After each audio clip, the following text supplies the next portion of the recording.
Tita! Hello! May dala akong contest cake, tsaka... Pumunta ako dito kasi nabalitaan ko na pauwi na daw si David. Hindi niya sinasabi sa akin, nakakatampo siya, pero wala namang problema dahil ako ang magsusurprise sa kanya. Ano yung niluluto niya, tita? Nagluluto ako ng kwek-kwek.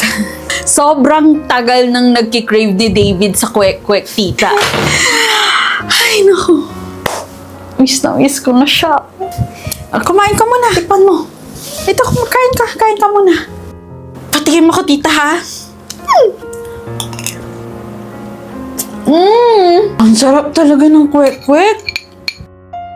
Kaya kung matutuwa si David kapag nakita niya Rosita. Alam niya ba, tita? Chloe, saka Gwen. May nagpairam sa akin ng wedding gown. Pakita ko sa inyo dahil dala ko. Tingnan niyo, ito yung pinairam sa akin ng pinsan ko. Tingnan niyo, sobrang ganda. Okay na to. Para sa civil wedding. Kahit na anong wedding yan, basta si David yung pakakasalan ko. Go ako. Logan, wala pa bang nababanggit sa'yo yung anak ko? Wala naman siyang sinasabi sa akin. Mahalaga ngayon, pauwi na siya dito at kailangan na namin ayusin yung kasal namin. Gwen, Chloe, kumusta na kayo? Gutom lang kami. Ang laki na ng bahay niyo, tita, no? Grabe ng improvement. Ganun siguro kataas yung sahod ni David sa ibang bansa, no?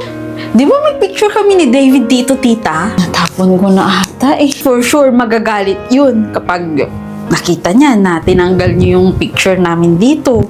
Baliw na baliw pa naman din yun sa akin. So, ang gagawin na lang natin mamaya, nga rin na lang wala ako. Tapos, nakaupo na siya dyan sa sofa nyo, saka na ako lalabas. For sure ako, masusurprise talaga siya. Miss na miss niya na ako, gaya ng pagka-miss ko sa kanya. Andiyan sila, kuya! Teka. Okay, pupunta muna ako sa CR, ha? Huwag niyo sasabihin na nandito ako. Nay! Hindi niya sinabi sa kanya yung totoo. Kahit paano kasi napamahal na rin sa akin si Logan. Kuya! Welcome home na! Hi! Welcome home, babe! Sino siya?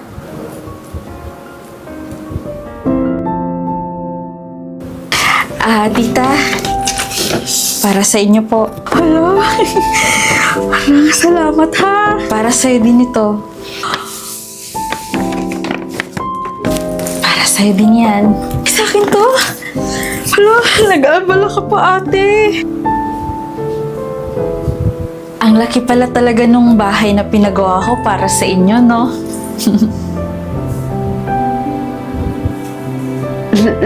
Logan, wala na tayo, di ba? Sino siya? Kaibigan mo?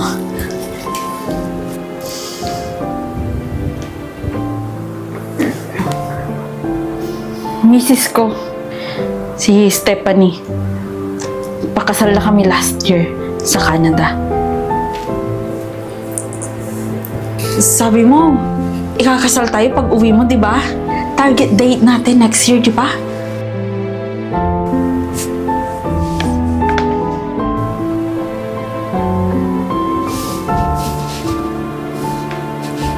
Alam niyo pong lahat? Last year pa.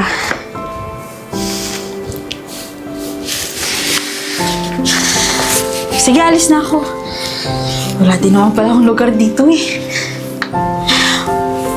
Sorry sa abala ho.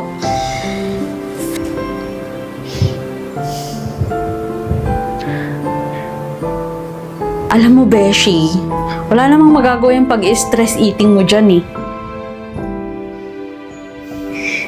Kung ako sa'yo, mag-move on ka na lang.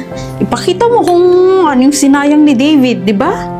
Pero sa bagay, alam mo, Beshi, quits lang kayo. Kasi hindi mo sinasabi na may anak ka sa kumpare niya. Alagaan mo lang itong anak mo sa kumpare niya kaysa yung nagmumukmuk ka dyan, no?